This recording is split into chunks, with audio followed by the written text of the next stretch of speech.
So what's better than a chocolate chip cookie, you might ask? And I'll tell you, it's a huge chocolate chip cookie, one that's super gooey in the center and crisp around the edges. I mean, what is not to love? So, speaking of love, I'm here with the lovely Ashley, who's going to show us how we can fall in love with a big skillet cookie. That's right, it's a big skillet cookie, and it's all made in this 12-inch cast iron skillet. And it's easier than your traditional chocolate chip cookies. You don't have to deal with scooping, portioning, rotating multiple sheet pans in the oven. It's all done here. Plus, the bottom and the tall sides of the cast iron skillet are gonna make for a really crispy crust. Sounds so good. Yeah, so what we're gonna do is we are going to start by melting 9 tablespoons of unsalted butter, which I've gone ahead and started right here. And we're gonna cook this over medium heat until we start to smell a really good nutty aroma. And there's gonna be some bubbling that starts, and once that starts to subside, we're gonna know that this is nice and brown. It's hard to see browning butter in a black cast iron skillet, so I have a couple tips for you. Throughout this process, I am gonna be stirring constantly just to ensure that nothing's burning in the skillet, but using a white-tipped high-heat rubber spatula, I can just drag my spatula through, and once I start to see some specks of golden brown, I know that it's pretty close to done. Or what you can do is use a regular old dinner spoon, and the same concept there. You're just gonna drag your spoon through, and once you start to see the brown bits at the bottom of the spoon, you know that it's time to pull your butter because it's gonna be done relatively quickly, about 5 minutes total. As you can see, we've got those browned bits. Lots of flavor. So to stop this from cooking, I'm gonna remove it from the skillet and transfer it to this bowl here. And you can really see that browned butter in there now. Yep, and it's just gonna give that really nice toffee flavor. We have 3 remaining tablespoons of unsalted butter that I'm gonna add into here just to stop this from cooking. I'm gonna whisk these together. So you're cooling down the butter? Yep. Those 3 tablespoons of butter are just about melted. I'm mesmerized. It's like watching a butter merry-go-round in there. Whee! Yay! I'll go on this merry-go-round any day. Me too.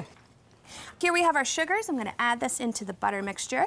3/4 of a cup of packed dark brown sugar, 1/2 cup of granulated sugar, 2 teaspoons of vanilla extract, and 1 teaspoon of table salt. I'm just gonna whisk this together for about 30 seconds until nice and smooth. Okay. Now the remaining ingredient here is 1 whole egg plus 1 egg yolk. And the extra egg yolk is going to provide extra moisture again and richness. I am just going to continue to whisk this for 30 seconds until nice and glossy. And then I'm going to let it sit for 3 minutes, and that's going to help to dissolve the sugars. It's time to re-whisk our sugars here. I just wanted to explain quickly why I'm doing this. So it's gonna be a total of 10 minutes that I'm gonna be whisking on and off for 30 seconds. Now we get pulled away, as you know, quite often in the test kitchen for different types of tastings. Doesn't matter if you're baking something or have something on the stove, you gotta go out and taste. So this recipe was developed when we went out for a tasting, got back in the kitchen, went back out for another tasting. Hence, 10 minutes had gone by, and it turned out that batch of chocolate chip cookies was the best one yet, and we found that it was because the sugars had a chance to dissolve. I whisked that for 30 seconds, and I'm gonna wait 3 more minutes, 2 more times. Okay. And then it's gonna be a total of 10 minutes. Gotcha.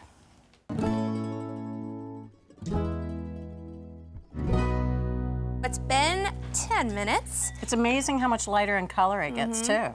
Here we have 1 3/4 cups of all-purpose flour and 1/2 teaspoon of baking soda.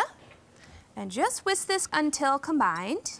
And I'm gonna add this into our sugar bowl here.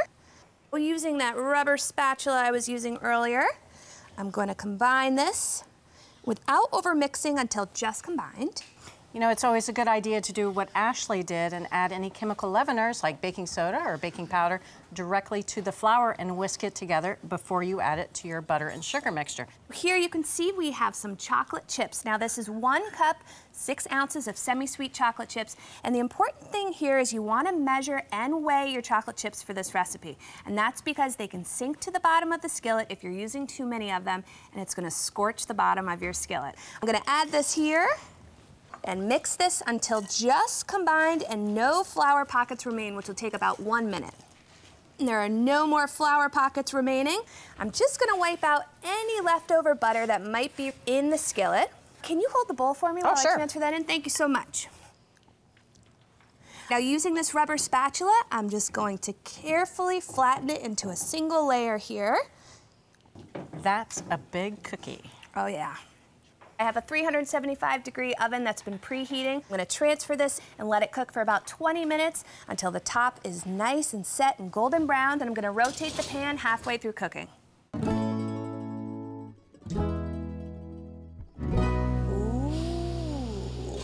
Oh, the whole kitchen smells like cookie. And heaven. As you can see, the top is just set and it's golden brown, and just around the edges they're starting to pull away from the pan, so that is perfect. Now, does this have to cool down? It does. It does have to cool for about 30 minutes. Okay, so I will patiently wait, but you're so right about that crisp edge. You know, I think cast irons kind of make everything that you make in them even better. You can make so much in a cast iron pan. And there's a really rich history behind cast iron cookery. And for more information on cast iron history, go to our website. It's been 30 minutes and we have waited. I've waited so long and it's still a little bit warm. Nice and warm. Using this bench scraper, you can also use a knife. I'm gonna cut this into some nice, healthy wedges for us. And by healthy, she's referring to size. Right. One for you. If I look in here, you can see how moist that is. That means that is really going to be nice and soft and chewy, but it's very crisp around the edge. Now, no forks and knives because it's a cookie.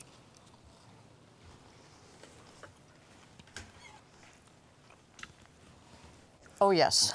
Butterscotchy, toffee. It really does have that butterscotch taste. Absolutely. So chewy. You know, one thing I hadn't even thought of, big cast iron pan, you put the cookie dough in it, it stays in the oven for a longer period of time than little tiny individual cookies. So we're getting this amazing, crispy kind of topping too. Lacy topping. Yes. Oh, this is so good.